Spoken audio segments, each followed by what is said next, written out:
malima kasama ka ako Ito guys, matagal na pero nag-trending to hanggang ngayon eh. kasalanan. Walang iibig ng ako ka sa'kin, dito bang kasalan? Paboritong kaululan lang kahit na magdamagan. Kakampi o kalaban, kung ano gusto mo. Ito yung sikat sa TikTok eh.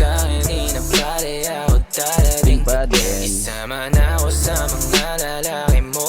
Ako pati Okay. ang hanapin pagka Mas better. nakukulang sa lambing. Pagka naubos pa sa rinig haliling mo, ako agad ang tinatawagan.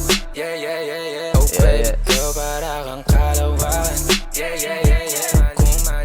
Kung malima kasama ka, ako naman. Pero ito guys, si Bobby talaga, maganda talaga boses niya. Lalo-lalo na sa live guys. Malinaw talaga mag-live performance si Bobby. Magaling mag-perform sa live. Sobrang sikat ni Bobby ngayon dahil yun nga guys, tungkol sa love life. Tungkol sa babae, about sa relationship. Tapos, yung letrahan niya is pang Gen Z talaga. Kaya isa siya sa pumatok dahil kumbaga kung pakinggan natin si Bobby is daming makaka-relate dahil yung vibe niya is yun nga guys, pan Gen Z style. Yung flow ni Bobby, ibang klase din. Ibang klase din talaga. Kaya bago sa pandinig ng iba, di pa ako nakadinig ng rapper sa western na ganito yung style ng flow niya. Sa kakaiba si Bobby. May sarili siyang style na hindi mo makikita sa iba. Kaya ayun, isa siya na sa napansin.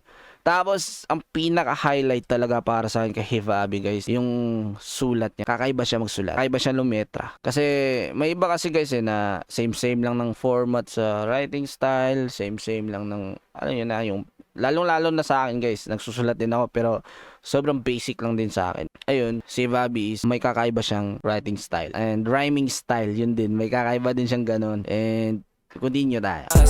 Walang iibig ng ako ka sa'kin, dito bang kasalan? Hindi to pang matagalan, sabihin mo ang pangalan ko. Pag kailangan mo ng kahalubilo, magwalwal o kasarang kalandiang kalambingan ng galaw. Pinaka-paborito kitang kasalan. Walang naawa to ang awat pumuto. Medyo makalat mapuso, medyo kailangan kita, hindi na ako magpapalusot. Kung sa mga tao bumuko, ikaw lang ang gusto mapanood. Spaghetti pababa o pataas o Oh, di ba? Like tulad nun, men. Tulad nun, simple lang spaghetti pababa. Pero men, lumuhod. Like yun yung example sa masabi ko na iba yung pagka-creative ni Bobby gumawa ng lyrics. Like napansin naman yun ng iba eh. Lalo na yung highlight talaga, yung kinaladkad ng QC. Like alam mo yun, madaming nagulat doon, madaming nag-react doon, lalo na nung pinuna ni Andy G. Kasi yun nga guys, kakaiba yung writing style ni Bobby. lumuhod o tumapaw, tumampi na ang halik. Nabubuo mo ang pantasya ko, kaya bumabalik. Wala nang koro, diretsuhan ako saan to darating. Munting bosamo ko sa'yo lang lalatek. Baby, won't you say my name, say my name.